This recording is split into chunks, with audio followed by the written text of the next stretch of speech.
Cameroun, elle avait pourtant rêvé de devenir influenceuse à succès, comme ses compatriotes Nathalie et Coco. Pour plus d'informations sur ce sujet, retrouvez-nous après le générique. Mais avant de commencer, n'oubliez pas de vous abonner et d'activer la cloche de notification pour ne pas manquer nos prochaines vidéos. Bon visionnage.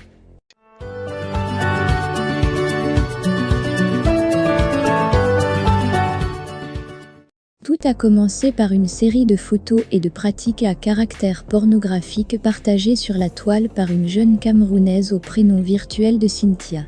Celle-ci, comme une araignée, a tissé ses lianes érotiques de nos yeux au moindre taudis câblé des villes africaines. Elle a irradié nos cerveaux à la fois azimutés par les contenus torrides et avides d'en déguster plus en cliquant sur les liens. Puis des influenceurs et autres stars de la toile ont pris le relais. Certains pour condamner Cynthia, d'autres pour en faire le prototype de l'Académie camerounaise des prostituées millionnaires roulant carrosse. La suite de cette histoire a été l'invitation de la maman de Cynthia sur le plateau d'une grande télévision camerounaise. Son plus récent épisode est l'incarcération de la jeune femme à la prison centrale de Yaoundé. Force est cependant de reconnaître qu'expliquer Cynthia, comme cas sociétal et social, demande plus que nos lamentations moralisatrices, nos condamnations faciles et l'incarcération décidée par le pouvoir judiciaire. Lamentation, condamnation et incarcération restent non seulement à la surface des choses sans en pénétrer la profondeur, mais aussi se contentent d'écoper l'écume des eaux sociales camerounaises usées au lieu de débusquer les causes décisives susceptibles d'inspirer des politiques publiques capables de protéger la société camerounaise / africaine de la pollution culturelle, dont Cynthia n'est qu'un produit parmi tant d'autres. Cynthia Tangana, lit-on ici et là, aurait juré de devenir influenceuse à succès, comme ses compatriotes Nathalie et Coco, dont les vies et trajectoires très peu catholiques sont désormais connues même des Camerounais et Africains aveugles. Et Cynthia est en train de réussir. Tristement diraient certains. Mais de réussir tout de même, du moins dans une première étape purement médiatique, où nul ne peut douter que pour une influenceuse, une réussite est très souvent une histoire triste et de mauvais goût sur le plan des mœurs. À cette aune, Cynthia est déjà célèbre au Cameroun, où circulent en boucle ses images dans les réseaux sociaux, où sa mère intervient à la télévision, et où une femme politique camerounaise lui propose un contrat, comme planche de salut, alors que le pouvoir décide de son incarcération. Mais avons-nous, au lieu de faire du juridisme, pensé Cynthia comme un cas social et un produit culturel de notre temps? Avons-nous, en tant que société camerounaise / africaine, compris ce qui nous arrive et fait de nos réactions autant que du comportement de Cynthia des faits stylisés du nouveau régime culturel du capitalisme? Répondre à ces questions exige de penser Cynthia, afin que la société camerounaise en particulier et africaine en général, puisse maîtriser les contours du nouvel âge culturel du monde et se prémunir contre ces dérives. Mon raisonnement se base sur l'hypothèse suivant laquelle parents, enfants, adolescents et société, et cela à des degrés divers au nord et au sud, sont confrontés aux effets complexes et vertigineux du nouveau régime culturel du capitalisme. Qu'est-ce donc que ce nouveau régime culturel ? Le nouveau régime culturel du capitalisme. Le capitalisme est un processus incessant d'accumulation, d'innovation et de crise. C'est une forme d'économie où les acteurs, individus et organisations vendent pour réaliser des profits. C'est, historiquement, une économie qui ne se développe pas sans un régime culturel précis censé construire le type de société, d'individus et de comportements nécessaires à son essor. J'entends donc par régime culturel du capitalisme, un ensemble de pratiques, de valeurs, de mœurs, de technologies comportementales et d'habitudes dominantes dans une période donnée d'un type de capitalisme, et à travers lesquelles celui-ci se reproduit comme culture globale en donnant naissance à une forme de société compatible à ses intérêts. Au XVe siècle, le commerce, l'or, l'argent, la religion et le racisme ont servi de régime culturel au capitalisme mercantiliste quand l'individualisme, l'autonomie, l'intensification du travail, l'urbanisation, la centralisation politique, la sécularisation et la colonisation ont été les lignes de force du régime culturel du capitalisme industriel dès le XVIIIe siècle. Les services, divers capitaux humains et les savoirs ont marqué le capitalisme post-industriel et ont contribué à donner leur lettre de noblesse à l'éducation, au savoir, à l'école républicaine et à l'individu, comme des moyens de réussir par le mérite, de sortir les pauvres des bas-fonds des sociétés et de limiter les conflits violents entre les très riches et les très pauvres à travers la naissance des classes. La plus récente mutation du capitalisme mondialisé est sa version numérisée, encore appelée le capitalisme de surveillance, titre du célèbre ouvrage de Shoshana Zuboff. Le nouveau régime culturel du capitalisme est donc celui compatible avec le capitalisme de surveillance, c'est-à-dire un capitalisme qui, en se dossant sur l'essor planétaire de l'industrie numérique, prospère sur un principe d'une simplicité enfantine, extraire les données personnelles et vendre aux annonceurs des prédictions sur le comportement des utilisateurs. Mais, pour que les profits croissent, le pronostic doit se changer en certitude. Pour cela, il ne suffit plus de prévoir, il s'agit désormais de modifier à grande échelle les conduites humaines. Ainsi, en utilisant les nouvelles technologies de l'information et de la communication, chaque organisation et chaque individu participe à cette nouvelle économie, dont le principal facteur de production est l'information que ce nouveau capitalisme détient et produit sur les individus et les sociétés via un jeu d'offres de capteurs, de gadgets et d'algorithmes comportementaux qui, finalement, nous rendent des services autant qu'ils façonnent nos consommations, désirs et habitudes. Les photos dénudées et sexuelles de Cynthia participent donc, autant que tout son, images et discours que nous mettons en ligne, tant à l'effacement des frontières entre le public et le privé, qu'à la naissance des fameuses créatures virtuelles, qui constituent ce qu'on appelle la réalité augmentée. Cynthia, au sens de personne humaine réelle vivant dans un quartier de Yaoundé, n'est plus que cela. Elle est déjà aussi sa version étendue, hologrammique, ou augmentée, représentée par ses photos pornographiques dans la toile. Tel est aussi le cas de Nathalie et Coco, les influenceuses camerounaises, les plus en vue, et aussi de nous tous dans nos domaines respectifs. Le capitalisme de surveillance fait non seulement naître un double de chaque société, mais aussi un double de chacun de nous. D'où le caractère vertigineux de cette nouvelle culture du capitalisme, car le double virtuel peut soit rendre prospère son alter ego réel, soit le ruiner, soit se confondre à la vie réelle, soit brouiller les frontières entre la vie réelle et la vie virtuelle.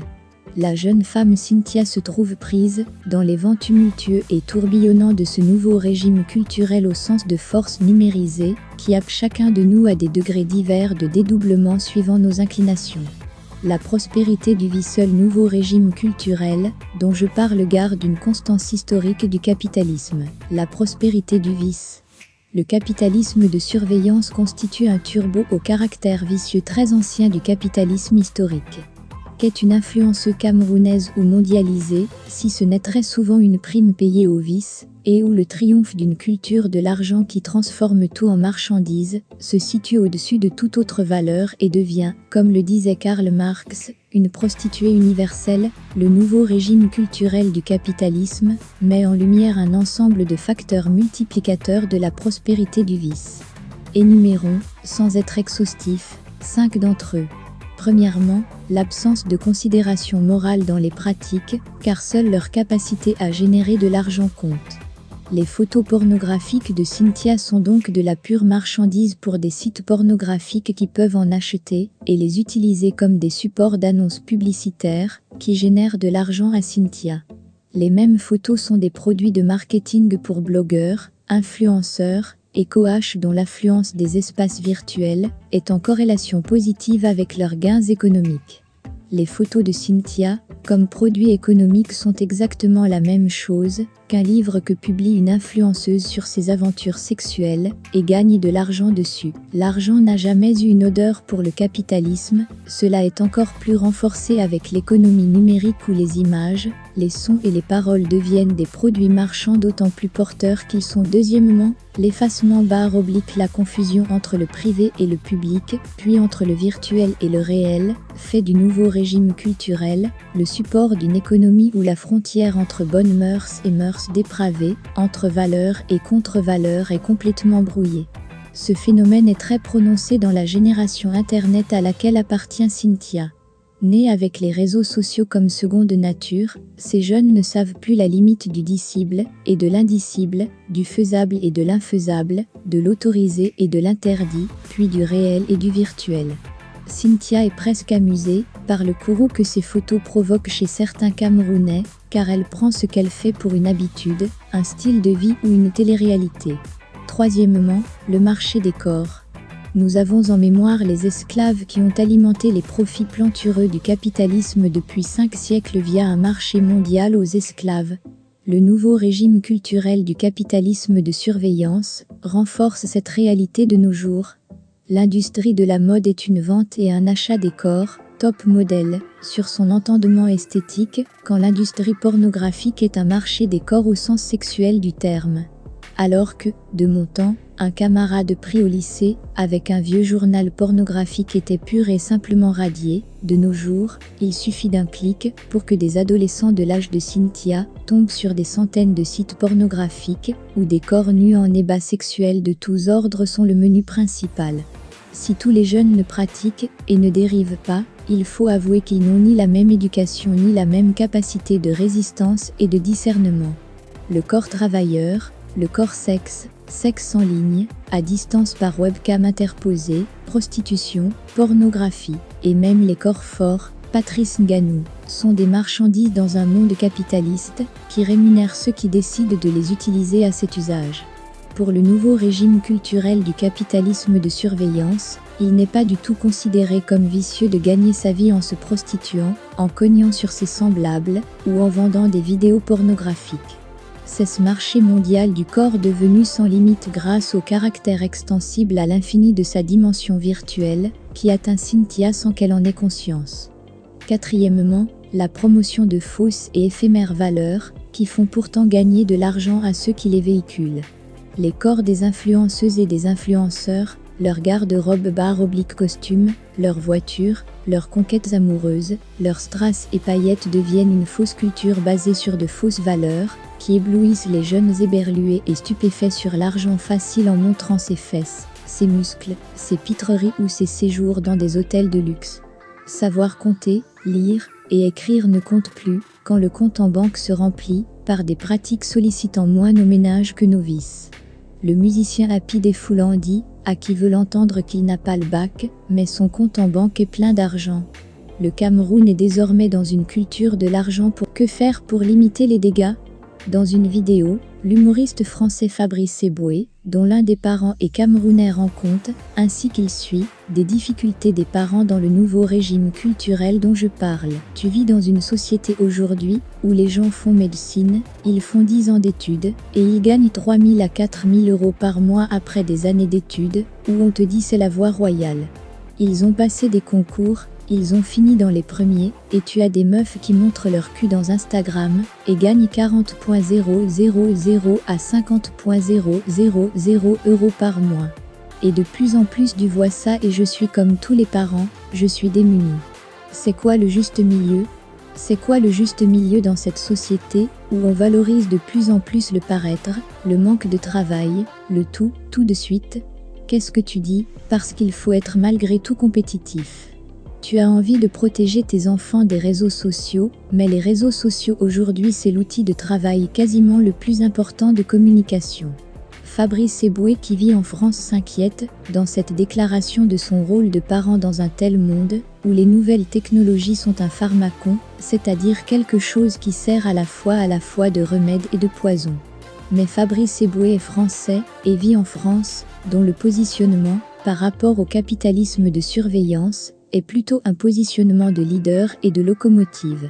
Le Cameroun, d'autres pays africains, et leurs sociétés sont dans une situation différente, celle de wagons, de marché d'action et de consommateurs des produits de ce nouveau capitalisme. Ces effets ici sont plus dévastateurs. Si l'Africain est devenu esclave avec le capitalisme mercantiliste, puis colonisé avec le capitalisme industriel, Cynthia, sans le savoir elle-même, est un corps sexe mis sur le marché par les nouvelles technologies que consomme l'Afrique et dont les conceptions se trouvent ailleurs.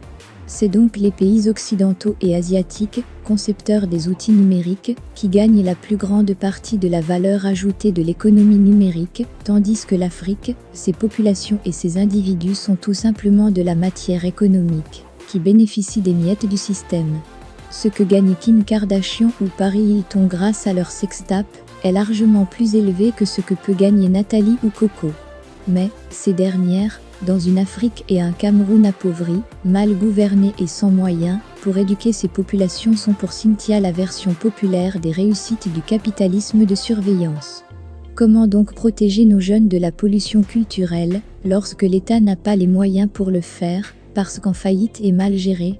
Comment éduquer nos jeunes, lorsque les enseignants qui doivent le faire sont clochardisés? Comment combattre les contre-modèles sociaux, lorsqu'à la dernière camp au Cameroun, ce sont des prostituées de la diaspora, qui ont été invitées par les fonds publics, pour marcher en tenue légère dans les halles des hôtels, et vendre du bois bandé aux clients? Je propose ici 3 recommandations, pour prévenir plutôt que punir. La première recommandation, la plus fondamentale, revient, comme le fait la Chine, à concevoir ses propres moteurs de recherche, ses propres algorithmes et plateformes numériques en mobilisant ses ingénieurs, concepteurs, programmeurs et informaticiens. La technologie n'est pas qu'un instrument. Elle n'est pas neutre, mais une forme technicisée d'une culture particulière, de ses rationalités et de ses rapports au monde. Concevoir ses propres technologies numériques et pas simplement copier celles des autres, est la meilleure façon de protéger ses cultures en traduisant techniquement et technologiquement ses contes, proverbes, mythes, traditions et épopées. Pour le moment, nous absorbons tout ce que les autres cultures, notamment occidentales, construisent et promeuvent en dehors de nos préférences et habitudes culturelles. La deuxième recommandation exige des formations des parents et des jeunes aux capacités et dangers des nouvelles technologies de l'information et de la communication de la maternelle au collège. Être enfant, adolescent et parent dans un monde, avec les nouvelles technologies demande de nouvelles compétences numériques pour assurer décemment son autorité parentale. Je ne pense pas que Cynthia a bénéficié de telles formations, et encore moins sa brave maman. De telles formations font déjà partie des programmes scolaires en Occident. Je pense qu'elles sont nécessaires, lorsqu'on voit les dégâts dont Cynthia est le prototype. Ce sont les États qui les mettent en place en visant 2 résultats, d'une part former les jeunes depuis la maternelle, comme compétence aux nouvelles technologies, et d'autre part, éduquer ces mêmes jeunes aux dangers de ces nouvelles technologies grâce à des sociologues, des psychologues, des historiens, des anthropologues, aux économistes comportementaux et des informaticiens. La 3e recommandation revient à mieux former les formateurs. Il faut donc mieux payer les enseignants camerounais sans lesquels la formation des jeunes laissera toujours à désirer. Il faut aussi mieux les former aux nouvelles technologies qu'ils doivent de plus en plus utiliser comme support de cours. C'est à travers l'éducation nationale et la promotion de vraies valeurs de travail dans nos sociétés que les dégâts peuvent être limités. Une question se pose donc dans le cas du Cameroun. Le travail y est-il toujours une valeur au regard de ceux qui y sont des modèles de réussite? Nos États doivent prendre le taureau par les cornes, car nos enfants vivent dans un monde où Kim Kardashian est parti d'une sextape à une fortune qui se chiffre aujourd'hui à des milliards de dollars.